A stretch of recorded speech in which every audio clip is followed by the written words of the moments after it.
The sound now is definitely my favourite place on earth. It's great.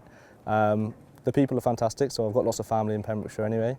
I've grown up from in Pembrokeshire, and there's a certain feeling you get from people, especially the older generations, the true Pembrokeshire people, that you just can't get anywhere else, that I've never felt from somewhere else. It's a kindness, they're soft-spoken, calm people. Pembrokeshire's always just been where I've loved to live, and yeah, growing up here, I think I've just felt like I belonged here.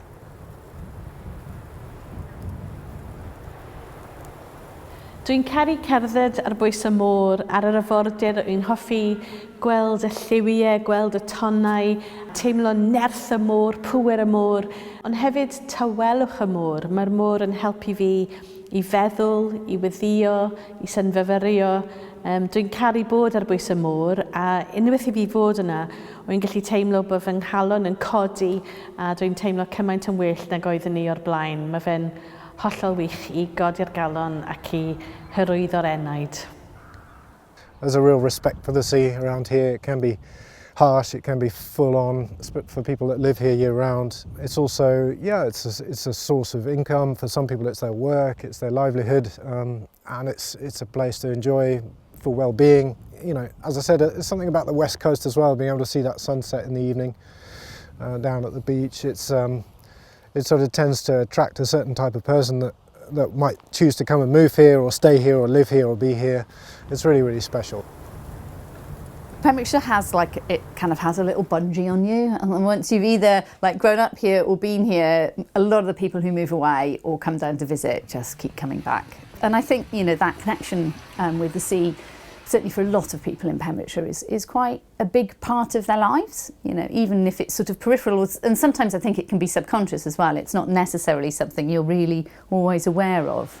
Like on a quiet night, you can hear the tidal race from the middle of St David's or the swell, so I don't know, I certainly feel that it becomes an integral part of life somehow.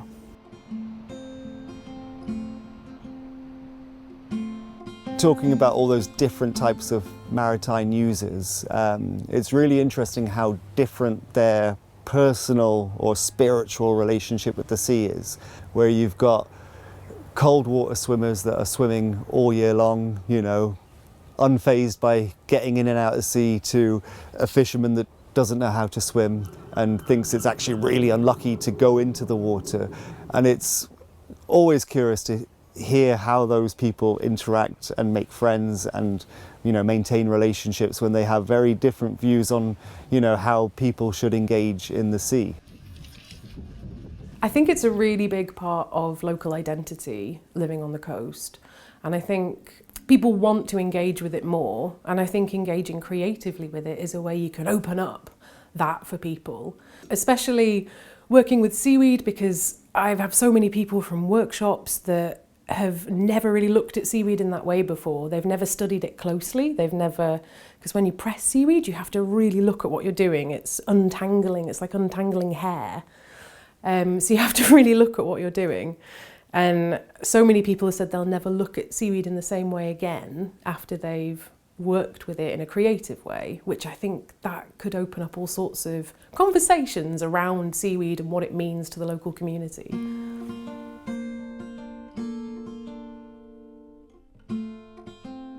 People have been using seaweed for thousands of years, and I feel like the last 50 years, 100 years, we've kind of disconnected from it. It's that slimy thing on the beach, and I think people are realising how great it is as additive to crops or for feeding animals or as a great food source for humans. From within walking distance from where we're standing now, there's amazing rock climbing on St David's Head or down by Carfai, and there's a class 4 tidal rapid on Ramsey Island, and you can sea kayak out to the North Bishop, which is behind me, within walking distance of here, whereas everywhere else you have to kind of trek for hours to get to those places. So I had this amazing combination of kind of surfing and kayaking and climbing and culture, because of the cathedral and the history of St David's. There's this really unique potpourri mix of deep culture and history, but also amazing adventure and proximity to nature, which we still feel today. I think the sea is really important to lots of people's spiritual life. It's wild, it's peaceful, it's liminal, it's beautiful. It sort of takes you out of yourself. And also as a Welsh speaker, it's important to me that when they're walking on the coastal path, they know that they're walking on a coastal path in Wales, that they have a sense of its Welshness as well. And I really like when you walk on the coast and you can find little, Ordnance Survey grid marks, and it'll tell you the name of where you are. And often the name is a Welsh name, and that's really important to me as well, because the names of places hold the culture and they hold the geography, they hold the history, they hold the story. Linguistic diversity to me is as important as biodiversity. They're actually very linked in terms of how we mentally think about the world. And if you care about one, you normally care about the other. And because it's about stopping a kind of monocrop in the way we inhabit the earth. And I just think that's vital. I think the biggest thing for me is the strip of land that is from the top of the cliffs to the low water.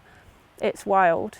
In the past there's been a lot of quarrying and stuff like that around here, but now Pembrokeshire, in this area of Pembrokeshire, you can pretty much go anywhere on the coast and find solitude and quiet and peace and wildlife and nature, and it's not really touched by people. You see the odd person, there's someone down there now collecting winkles, but generally when I come to this beach, even in the summer, I might be the only person here.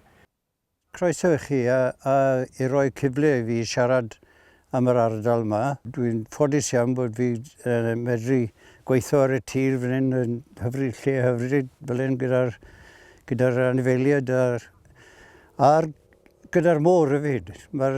Dwi'n mwy ffodus na llawer o bobl achos dwi'n gweithio ar Ynys Dewi gyda'r teulu a bobl wardens a bethau, maen nhw'n ffrindiau mawr gyda fi. Dwi'n gobeithio cadw I fynd am 10 blynedd arall. The sea is never the same, You're never bored if you're on the sea, particularly this area with the sound that we've got. On a bad day, I just go down and look at it. On a good day, I enjoy going out on it.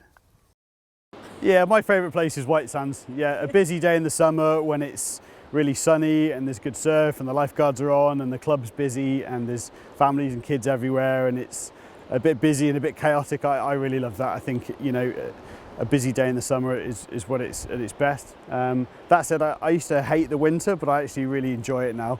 As I've grown up and been a bit more settled and spent my winters here rather than travelling, I really enjoy it when it's a bit quieter. It's a balance. Well, I've always been a swimmer because I was born here. I've always had that wonderful opportunity to swim in this amazing Pembrokeshire water since I was a child, and my mother was a very keen swimmer, so I've been in the water for all my life basically. We are very, very fortunate here in Pembrokeshire that we have this really clear water, particularly in the summer months. Just enjoy it because, when the sun is shining and those rays go through the water, it's magical. I mean, yeah, it's like being a little mermaid. It's just cooler than land. So why would you go on land if you can go in the sea? There's it's older, it's more developed, it's cooler, anything you think is cool on land, chameleons can look in different directions, almost all fish can do that. Why is that cool on land? Changing colours. Chameleons cool for every fish does that day and night. It's standard in the sea. Anything you think is cool on land is just standard day to day in the sea. I like the space that the coast and the sea gives you. I find it very useful to think, certainly when I was here working in the house during COVID, if I had a problem, I would go for a walk, come back, the problem was solved. It gives you space, time to breathe. I also like wildlife. As I say, I go out most days with my binoculars and to look at the wildlife, the birds.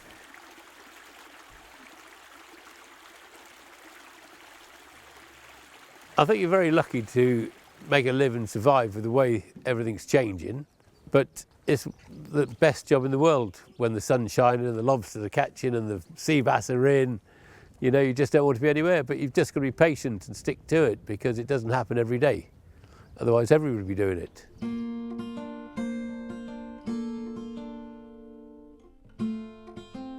One of my favourite places is about half to 1 mile west of a small rock called the Gwan. And the reason that's one of my favourite places is on an absolute dead still day, you can take your boat out there, you can turn the engine off, you'll hear no human-made noise apart from the water lapping on the hull of the boat. And if you do it at about somewhere between 7 and 8 o'clock at night, you start to get Manx shearwaters coming down from Cardigan Bay where they've spent the day fishing, heading back to Scone and Ramsey to nest at night. And it's just an amazing place to sit and be and just watch the world.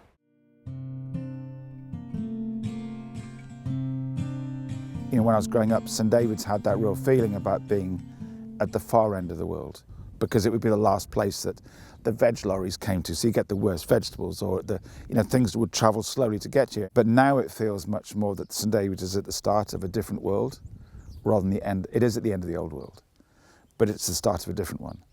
You know, people come here not just for adventure sports, but for intellectual and emotional retreat, a chance to rethink what things are about.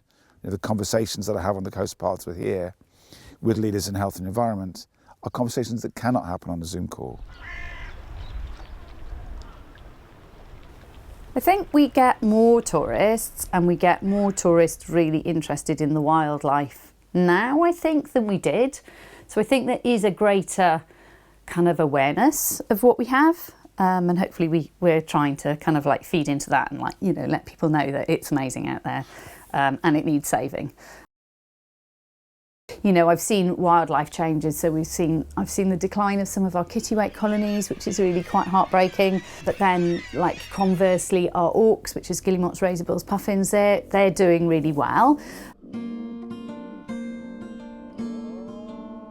Well, I think environment has certainly changed. I mean, again, going back when I was a youngster, going out with the boys, and we were going out to Grassham and places like that to see the gannets, and there was about 10, 11,000 breeding pairs at the time then.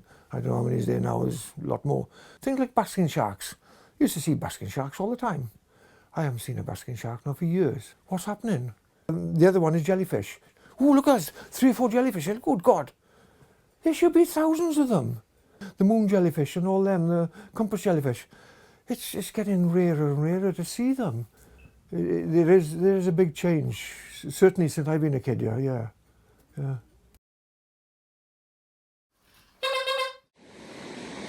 I think the main things are the winters seem to be getting windier and wetter, and that's what affects us more than anything, the wind. But the fishing is slowing down slightly, but apart from that, no, it's still just ticking over. It's not going back to the good old days of my father's era and so forth, but it's still there. In my youth, there used to be a lot of wreck that would come in. Wood would come in from ships and, lost cargo and various things. And now there's an awful lot of plastic that comes in on the beaches. People are working hard to try and, collect it up. And Newgill Beach and a couple of the local beaches, the volunteers locally, they're great. They collect a lot of stuff. We're at Portflisky Beach right now, and this is one of the beaches that gets most of more litter coming in on the sea than probably any of the other beaches around here, so we do a lot of beach cleans here. In the 3 years that we've been recording the litter we've picked up on this beach, we've definitely been picking up more and more weight, but also more and more items. So I know that the last few cleans we did, we were picking up 1,800 pieces of litter in a 2-hour beach clean, and at the beginning we were probably picking up around, 3 years ago, probably less than 1,000, probably 500 to 1,000 pieces. The amount of rubbish that was identified of coming from fishing was also increasing, and we've seen a trend where the bits of nylon cord that they attach to the bottom of trawler nets, we didn't used to find any, and now we found a lot here. We find hundreds of pieces of it each time we do a clean.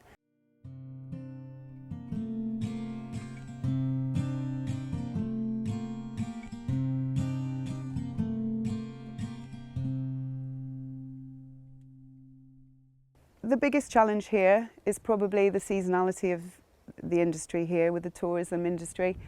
and the lack of homes for local people, affordable homes. And that's happening everywhere, but it's very, very prevalent here.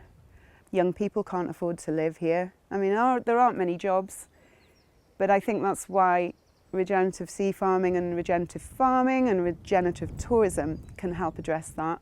That's what I'm doing at the moment, is working around this word cynefin with the engagement to look at engaging with tourists as well, to kind of evoke that sense of their connection and how we need to work with the land to protect it. So I think regenerative tourism, the idea is that it's a circular economy where people come and invest here and they buy local.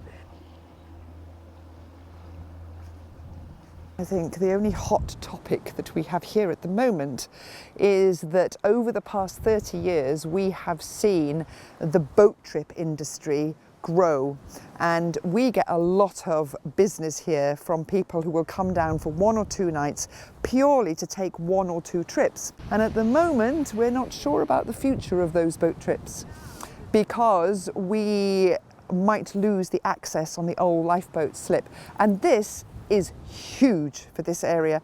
If we lose it, it's really, really bad news. So what I would like to see discussed at the moment is the way forward, how we are going to create somewhere where these boats can be moored and operate from to keep these incredibly, I'm sure these trips are world famous now, like the Coast Path is world famous. They come here to see the seals, the puffin, the geology of the island, and go onto the island, of course. So that, I think, must be taken very seriously to keep these boat operators thriving, really. One of the biggest problems I see is sort of our population. It's been decreasing quite a lot over the last 200 years or so. When there's discussions about the school, whether or not it's worth keeping that open, or the GP surgery, or our recycling centre, all these services that a population needs, we're obviously at a point where it's struggling to be viable. It's struggling to justify these services. And I think that developing our coastline and moving that forward for the future, it would be really good to respect that, the power of having people living here and people working here, because jobs get done and services stay open. Well, there is obviously commercial pressure on the national park here. And as I said before, if you own the field, then you probably want to live there, build a house and enjoy this stunning view. And there's pressure to develop, new areas for aquaculture and so on and so forth. So, there's that side of things. It's how do we balance that? It's all short term. We've got to get employment in this and this. Yes, fair enough. But if we destroy the world, what's the point of employment or where we can live? Nature can live without us, but we can't live without nature. End of story. To me, those seaweed farms, they represent a really definitive no fishing area. It's almost impossible to lay lobster pots around it or through it. You certainly can't trawl through it. You can't really go rod and line fishing through it. So by default, it creates a no-take zone within the seabed. On top of that, the seaweed itself, as it grows, it also provides a huge surface area for marine animals to go and colonize. I think the whole seaweed project is a great thing if it can be proven that it's a sustainable and an economically viable concept. I think it's a great thing. Seaweed's been used for years in lots of different ways. So it's been used for medicine, it's been used on agricultural land as a sort of fertiliser, biostimulant. So it's already had lots of uses. By itself, ecologically, it's great because it cleans the waters, it's a bioaccumulator, so any pollutants in the water, it will soak those up and absorb those, so it really clears the water. It's a non-input farming, so there's no input, so we don't add any fresh water, we don't add any fertilisers, nothing like that. It just takes the static gear that we put in the water in the first place, and it all grows from that.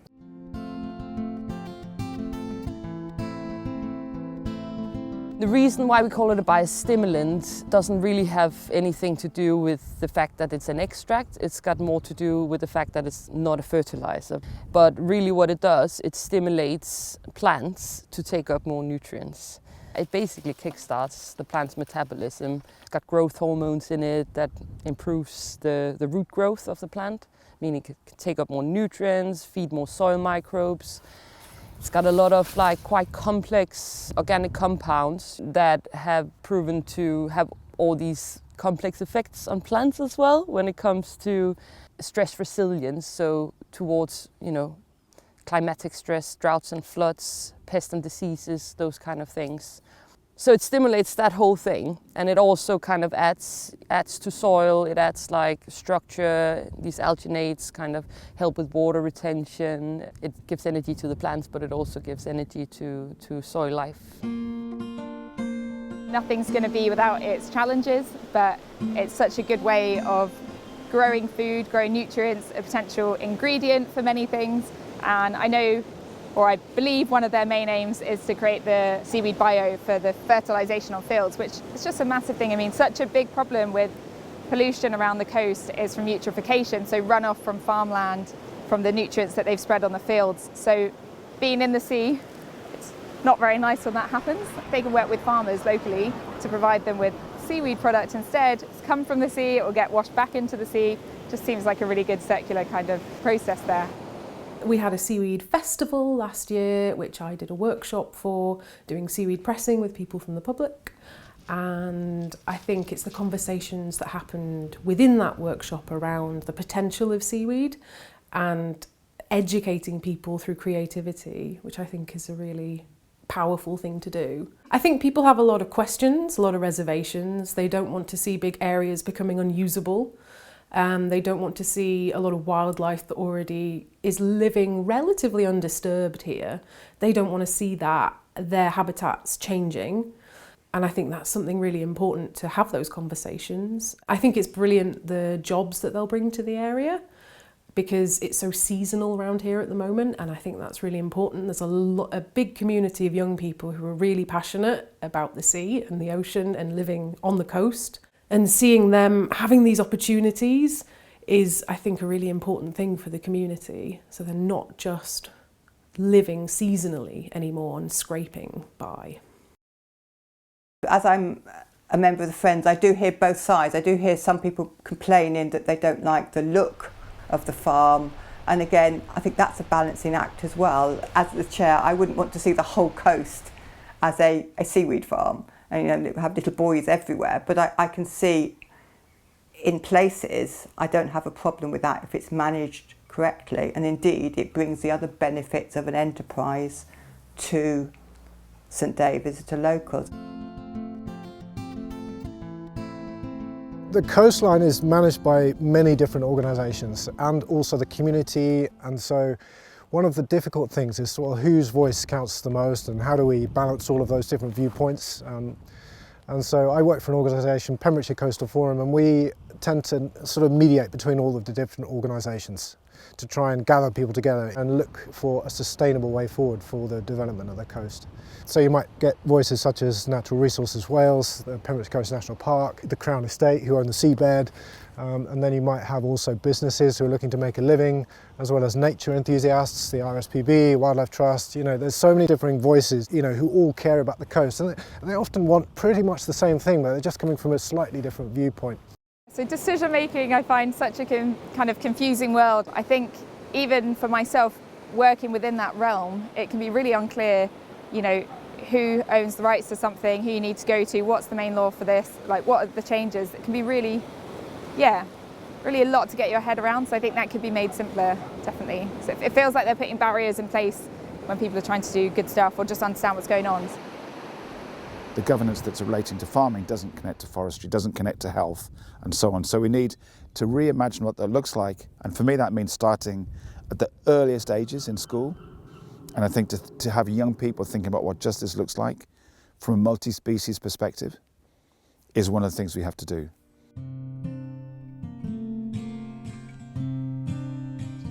In the past, we've taken our environment and we've taken the sea and everything here for granted.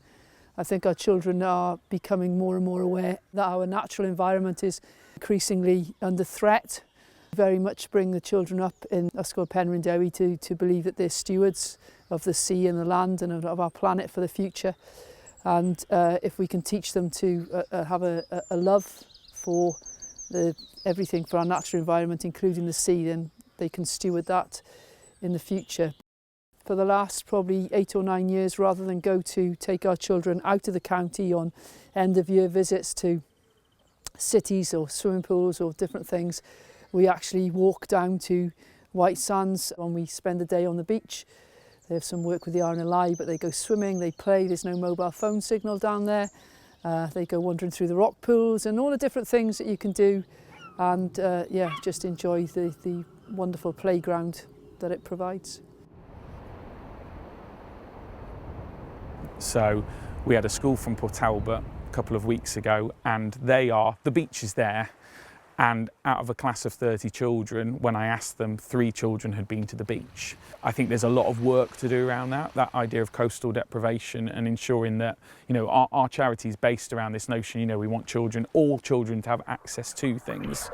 Their last activity is we come down as one big group onto this beach, and essentially it's just their space. There's options, but it's just giving them a chance to be on the beach for a few hours with us, with their friends, reflect on the week, and then we head back up to the farm. Just our main aim with all the different things that we do is about trying to get people to see what's under the waves, what's under the water. There's amazing cat sharks around the coast. Most people know them as dogfish, and they're just amazing animals to see. They're all like really shallow water all around the beaches here, so they're one that's really accessible for people to kind of get in and experience for themselves. So yeah, those guys are great, and they're so often near where the kelp forests are, and we have, it's an amazing ecosystem. Just really part of what we're trying to do, and I think what loads of organisations try to do here, is give people a deeper connection to the coast and sea, and therefore if you have that connection, you're often going to act more as a steward for that environment as well.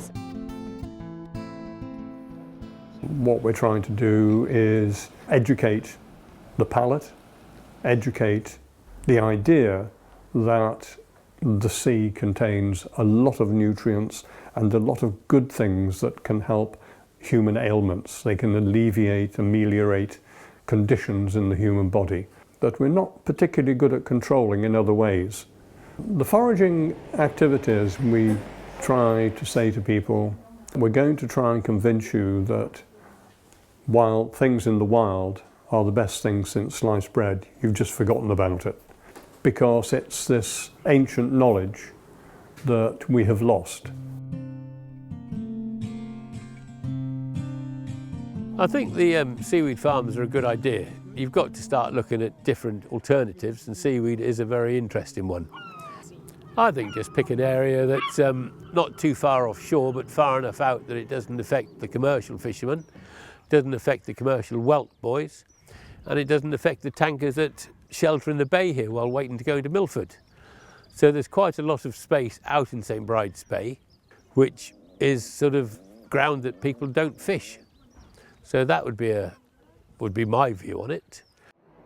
You need to find areas that are suitable for what you're planning. So I think it's unlikely we'll see seaweed farms everywhere along the coastline, but I think in places where they are suitable, I don't think there's anything wrong with them going in, as long as they're done in a safe way, with relation to marine life and that sort of thing. So I think it's fantastic because, like I say, you have to work with the assets you've got.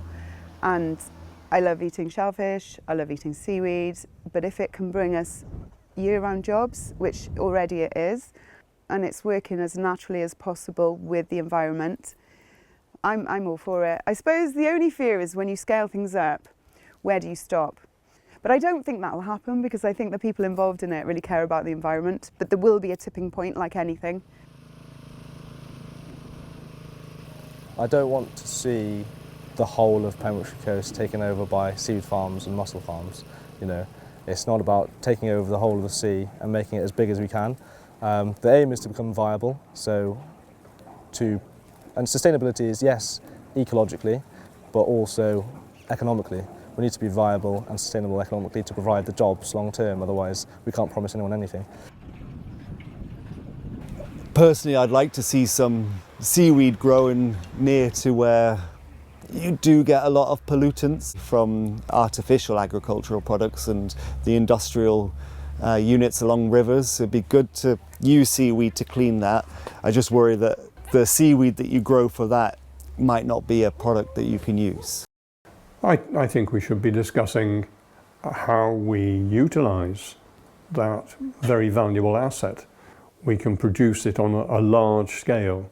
We can farm it, but it's what we do with it that's important. And the first thing we've got to do is educate the public into understanding how good it is and how we should care for it, just as much as caring for the tropical rainforests. We should be encouraging and stimulating it and encouraging people who are working within the aquaculture field around our coastline. It's that balance, isn't it? Because I think at the moment the seaweed farming, particularly around here, feels very community-based. It's very local, but there's also that tension of you want to upscale, you want to go bigger, you want to go wider, which is what I just said. You know, you want more people to know about this amazing product, what it can do. You know, I really wish for those people that things can develop, that more farms can be made. I'm fully in support of that, but it's also doing that in a way where it's still rooted in the community and the identity of those people, I would say. I think keep talking to people. I think keep listening to the also negative feedback it has, and like trying to deal with those problems as they come up. And yeah, I think that's really, really important.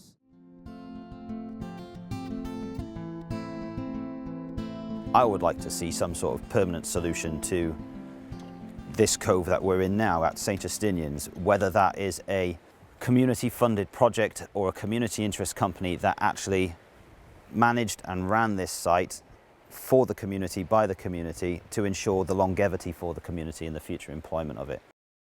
Well, we're actually in a national park here, and I think national parks are important as a living, breathing park, not as a fossilised park that stays still. Yes, we preserve and conserve, but we see it as an area for everybody to live and work in, which includes having jobs for people all year round as well. So that may link in potentially with things like seaweed farming, in that we would hope that we can actually sustain ourselves here still. I'd love seaweed farming to be more popular. In my head, it works along with that cycle of energy. We're putting a load of resources, like I said, into the sea, and in my head, the kelp is essentially taking in those resources as fast, or any seaweed is taking those resources in as fast as possible, as fast as the natural conditions allow, and then we're harvesting it and putting it back onto land. It's kind of getting that cycle going.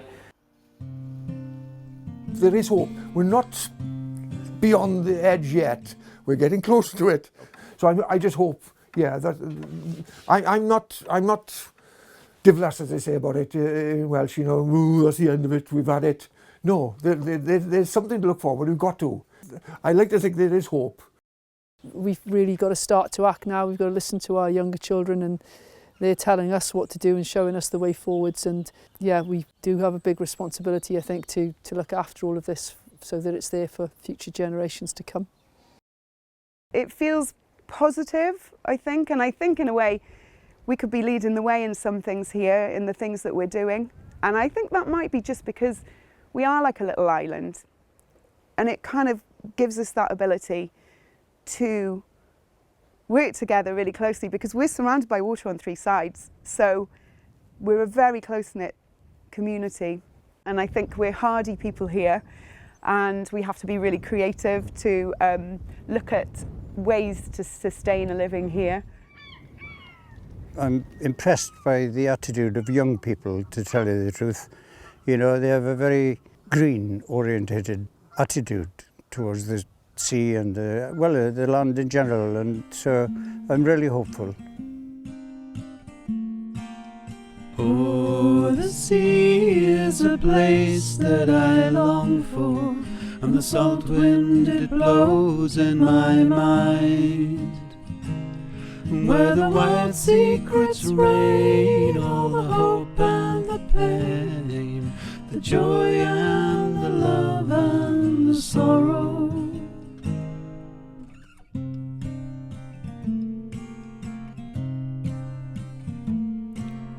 Green water heeds, now the sheer water's leaving to travel the ocean afar. distant tide roars as we walk by the shoreline. The sound of the gulls by the water cry.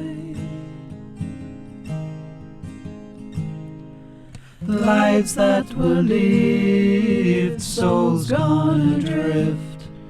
Songs for the wild days are here and now.